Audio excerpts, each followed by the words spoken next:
యువవాణి ప్రోగ్రాంకు వ్యాఖ్యాతగా పనిచేసేవారు. దూరదర్శన్లో కూడా ప్రోగ్రామ్స్ ఇచ్చేవారు. అలా ప్రోగ్రామ్స్ ఇచ్చేస్తున్న ఈయన దృష్టి చెన్నై నుంచి ఇండస్ట్రీ హైదరాబాద్ షిఫ్ట్ అవుతున్న తరుణంలో సినిమాల వైపు మళ్ళీ సినిమాలకు డబ్బింగ్ చెప్పేవారు. సినిమాలకే కాకుండా ఎన్నో సీరియల్స్ కూడా తన వాయిస్ అందించారు. రకరకాల గొంతులతో వాయిస్ అందించగలిగిన సత్తా ఉన్న వాయుపుత్ర గారు, అభినందనలు మీకు, గట్టిగా కొట్టాలి చప్పట్లు వారికి. Senior art director Shri K Raju గారిని వేదిక మీదకి రావాల్సిందిగా కోరుతున్నాను. సభా సరస్వతికి నమస్కారం. 30 సంవత్సరాల ప్రస్థానం నాది డబ్బింగ్లో. వారు చెప్పినట్టు ఆల్ ఇండియా రేడియో నుంచి, దూరదర్శన్ నుంచి, అక్కడి నుంచి తెలుగు సినిమా పరిశ్రమ హైదరాబాద్కి షిఫ్ట్ అవుతున్న తరుణంలో అవకాశాలు కోసం వెతుక్కుంటూ బాబు గారి రాంబంటు సినిమాతో మొదలైంది.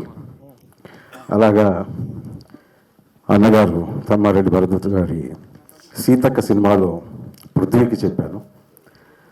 ఇక్కడున్న అశోక్ కుమార్ గారు విలన్గా నటించిన సినిమాలో డబ్బింగ్ చెప్పాను. అటాక్ సమ్ మూవీ భారత్ బంద్.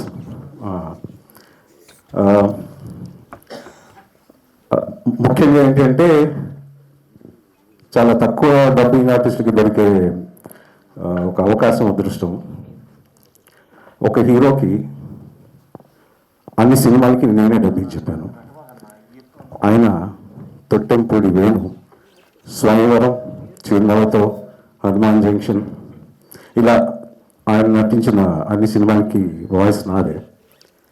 అలాగే సుమన్, ప్రభుదేవ, చాలామంది, మోహన్ లాల్, ఇలా చాలామంది ఆర్టిస్టులకి చెప్పాను. అయితే తెలుగు సినిమా పరిశ్రమకి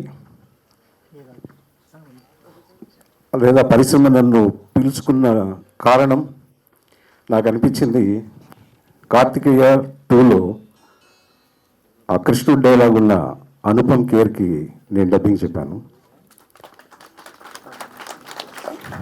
సినిమా పరిశ్రమ 30 ఏళ్ళ ముందే దీనికోసం నన్ను రప్పించుకుందా అనిపించింది. ఆ సినిమాకి డబ్బింగ్ చెప్పిన తర్వాత